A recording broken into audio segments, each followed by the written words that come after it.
shootings at 2 Toronto area synagogues. Bullet holes were discovered in the front door of a synagogue in the northern part of the city. Officers also responded to another shooting incident in Vaughan, Ontario. That's just north of Toronto, shortly before midnight on Friday. Shots were fired at a North York synagogue and another that was vandalized. Building up the security infrastructure to keep people safe is just the bare minimum threshold that we need to meet. We can't just be focused on bulletproof glass, fences, cameras, and building up walls to protect people in this country. We need everybody from all parts of Canadian society, all levels of government. This is not a local police matter.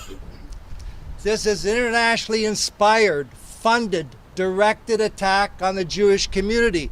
When will we wake up to that fact? Liberal politicians are now telling everybody this is who Mark Carney is. He is a weak leader.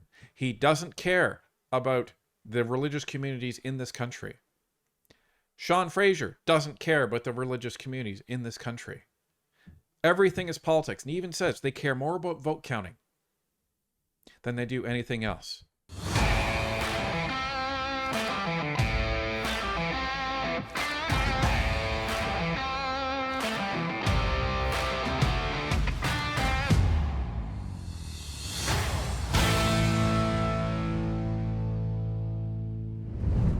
The political tide may be finally starting to shift.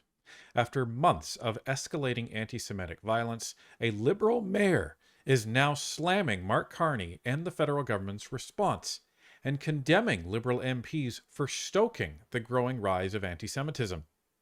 When even voices within the Liberal camp begin calling out the government's failure to act, it signals a growing frustration with what many see as completely inadequate leadership in the face of rising hate and global tension. Let's take a look. From the National Post, Mayor calls out Carney Liberals' response to anti-Semitic violence. At about 8 a.m. on March 7th, about 8 hours after a flurry of bullets were fired into his city's Beit Synagogue, Vaughan Mayor Stephen Del Duca arrived at the shul to show his support. Within the hour, hundreds of congregants would arrive for Shabbat services, seeing the police tape at the front doors, the barricades and dividers, and a lot of York Regional Police officers. Quote, "It was brutal and a real shock to see firsthand," end quote, he said, remembering his own anger. Quote, "These glass doors and windows shattered and glass laying all over the place," end quote. Most arriving at the Beth Avraham Yosef of Toronto Shul did not know what has transpired, as Orthodox Jews observe a digital unplug from Friday sundown to Saturday sundown. Del Duca, donning a blue kippah, took to the sanctuary podium during the service, at the behest of synagogue President Jeffrey Brown and Rabbi Daniel Porobkin, to break the news to worshippers and offer words of support. He received a standing ovation. Quote, "The most heartbreaking part of it all? Most of the response was not feeling surprised," end quote, he said. Quote, "They told me, we believed we were respected and admired, and we believed people wanted us here, and this is what it's come to," end quote. Law enforcement are still investigating the Beit incident. A Toronto shul, Shariah Shomayim, was hit by bullets the same evening, as was another on March 2nd, Temple Emmanuel. About 15,000 Jews reside in his city of 350,000 people. When he was Vaughan MPP, 2012 to 2018, for the Liberals, Del Duca backed then MPP Gil Marto, a progressive conservative who's now a Vaughan city councillor, to condemn the boycott, divestment, and sanctions against Israel in 2016. Del Duca, a one-time provincial Liberal leader, said that he draws upon his Roman Catholic upbringing that taught him to, quote, "support and protect people who are vulnerable," end quote, he explained. Quote, "I believe that any one of our citizens, any one of our residents who is under pressure and beleaguered and targeted consistently deserves to have support and protection," end quote. But he said he understands that whatever he can say holds only so much weight amid escalating anti-Semitism. Quote, "I want to remind everyone that they're not alone. These are words I've said so many times now since October 7th, 2023, end quote, he said. Quote, but even I feel like the words, which I mean very genuinely, feel like they're falling short of the mark now for people. And that's a very, very discouraging place to be as an elected leader, end quote. He acknowledges that Jews are, quote unquote, almost tired of hearing how resilient they are, quote, even though they are resilient. I think the first and most important thing is that I've tried, and my colleagues have tried to be there, to show up, to show solidarity, and to deliver a consistent message from October 7th all the way through, end quote. He cited some symbolic support, including a city hall vigil for Israel's murdered Bibas family, and flying the city's flags at half-staff in the days following October 7th and on its first anniversary. His was the first municipality in Canada to introduce a quote-unquote bubble zone bylaw prohibiting demonstrations within 100 meters of a place of worship, hospitals, and daycares. That was triggered, he said, by two local back-to-back quote-unquote large-scale synagogue protests in 2024. He described it as really ugly. The city has agreed to underwrite up to 10 closed-caption TV cameras, but city councillors have no role in deciding how and where they get deployed, he said. Quote, we are only one part of the solution, and we do need the other levels of government to step up and respond in a similar fashion. And they haven't always done it. They certainly haven't done it consistently, end quote, he said. Quote, there was a flood of other politicians at all levels and all stripes putting out their statements, and it was exactly as I predicted. I hate to say it, but it was an easy prediction. Suddenly, a whole bunch of quote-unquote thoughts and prayers messages went out on social media, end quote, he said, adding that the Thornhill Synagogue received no visits from federal Liberals in the week since the attack. Toronto Liberal MP Julie DeBruson, the federal environment minister, visited the synagogues in her city. He called for, quote, more action coming from the federal government, end quote, specifically citing Justin Trudeau and Mark Carney. Quote, I want to make it clear, this can't be the occasional social media post, but through your language, through your internal meetings with law enforcement, with intelligence officials, you make it abundantly clear that this can't happen and it's got to stop. And you give directions to your ministers, whether it's your Minister of Public Safety or your Minister of Justice and the Attorney General of Canada, whoever it happens to be. You have these discussions at Cabinet and in caucus, and you make it crystal clear, including to your caucus members, and you tell us all the measures you're taking, end quote, he said. Quote, I have yet to see that kind of forceful language or behavior or policies being adopted. What I've heard, both informally and on the public record, is a lot of process talk, end quote. Now, folks, this is somebody who aligns with the Liberals. This is somebody who ran and was a Liberal member of provincial parliament, was a Liberal provincial leader, and aligns himself with the left. And this is very forceful language coming out against Mark Carney and the Liberal government. So what does he mean by process talk? Why is he criticizing Mark Carney? Well, maybe it's because Mark Carney responds to these incidents kind of like this. Sir, the shootings at the U.S. consulate, the shootings at the synagogues, what are your thoughts on those, please? Well, they're look, it's extremely concerning. We convened the incident response group on the weekend because of the situation in Iraq, but also to ensure that all forces and resources of the federal government are cooperating with local police and provincial police. Obviously, with respect to the shootings at the synagogues. I have had conversations with members of the Jewish community. We're coordinating, as you saw from the RCMP, deeming the shooting at the U.S. consulate a national security incident, and we'll use the full weight of resources and ensure that the perpetrators feel the full weight of justice. That's the tone of a man who doesn't give a rat's behind. Sorry. But that isn't hard to interpret. You do not have to be a speech expert, a body language expert, any type of expert You just, have to be a grown adult that's had life experience talking to other human beings. He doesn't care. Oh, well, it's concerning and, we're cooperating. This is what Stephen Del Duca is talking about. The liberals do not care about what's going on within the Jewish community in this country. And that is clearly demonstrated by their lack of action and how they respond every single time to these incidents. But he wasn't done. Stephen Del Duca criticized some liberal MPs who, quote, said absolutely outrageous things, and they are not in the least interested in protecting the Jewish community, end quote.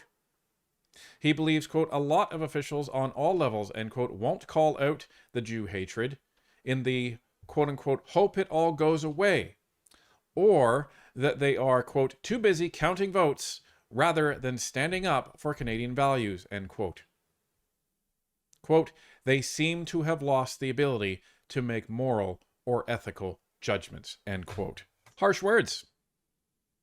And here's another video that epitomizes the response of the Liberals when anything serious happens in Canada. This is Foreign Minister Anita Anand. Have you spoken on the shooting at the U.S. consulate? Have you spoken to anyone in the U.S. government, the U.S. ambassador, about it?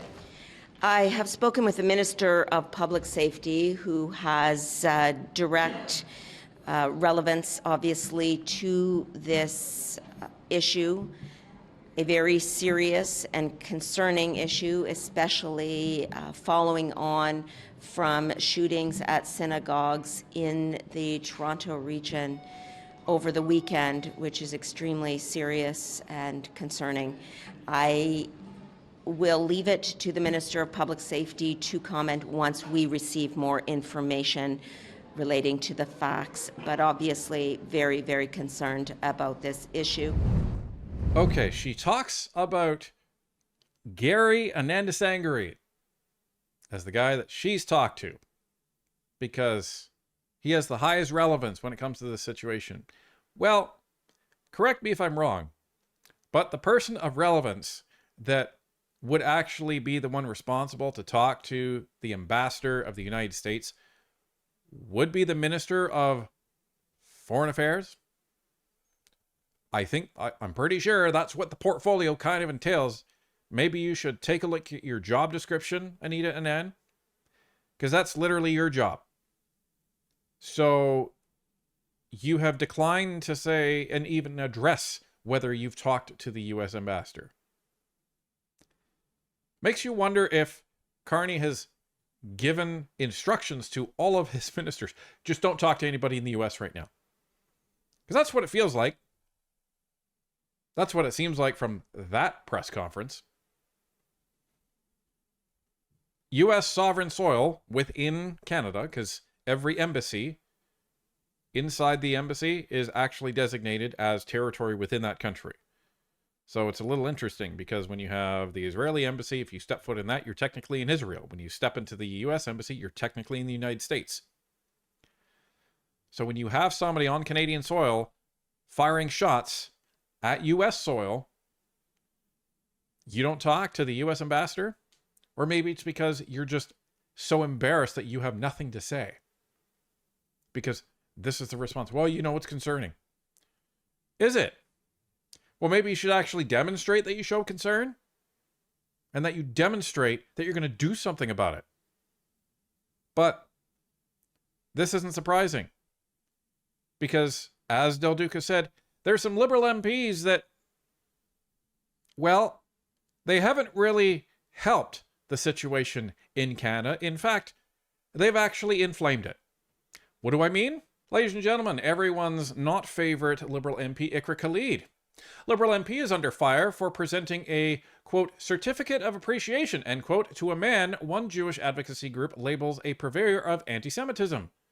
B'nai B'rith Canada has started a petition demanding that Mississauga Erin Mills MP Ikra Khalid apologize and rescind the federal certificate she presented last week to Amin al-Mawid, the public relations chief of Palestine House. The Jewish group accuses al-Mawid of leading a July 2017 rally, quote, laden with hate-filled and anti-Semitic slogans, including chants of Israel and Hitler are the same, end quote. Senator Yuan Pao Wu, you remember him, right, folks? He's one of the 11 that are allegedly acting in the best interest and collaborating with other countries against Canada. So this is a speech that he made in the Senate, and this is a transcript of that speech. Now, he says the word genocide over 35 times in this speech, essentially condemning Israel and accusing them of a full-on genocide in Palestine. This is Salma Zahid. She is a Liberal member of Parliament as well. Thank you for your support. As chair of the Canada-Palestine Parliamentary Friendship Group and as an MP, I have worked hard to build cross-party support for the Palestinian people and their inalienable human rights. Now, she is retweeting the muslimsvote.ca. So why is that relevant? Well, here's another thing that is actually on the muslimsvote.ca website. So here it says that Salma Zahid has been an advocate for Palestinian rights, calling for an immediate ceasefire in Gaza, an end to the Israeli siege, and the establishment of humanitarian corridor to provide essential aid to civilians. She has publicly supported South Africa's case against Israel at the International Court of Justice, alleging genocide, and has visited the West Bank and Jordan to gain first-hand understanding of the challenges faced by Palestinians. And this is just a sample, right? The Liberals themselves have just stoked growing anti-Semitism in this country. The recognition of Palestine as a state without any parliamentary discussion or debate whatsoever probably didn't help. Right after they said that they would conditionally recognize Palestine as a state if Hamas did X, Y, and Z, which they subsequently did not do. So you gave the terrorist organization exactly what they wanted, even though you imposed conditions on it that they didn't fulfill. So the government signals a huge support for Hamas and the fact that they are not going to be supportive of Israel. Mark Carney was asked, do you plan to arrest Netanyahu if he ever steps foot in Canada? And he said yes, he would, even though he recently said, maybe not this time.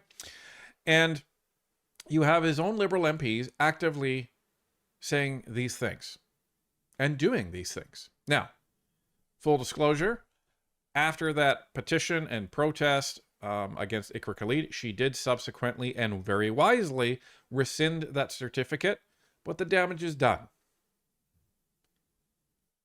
And the violence that we are seeing in Canada, this is on the federal government.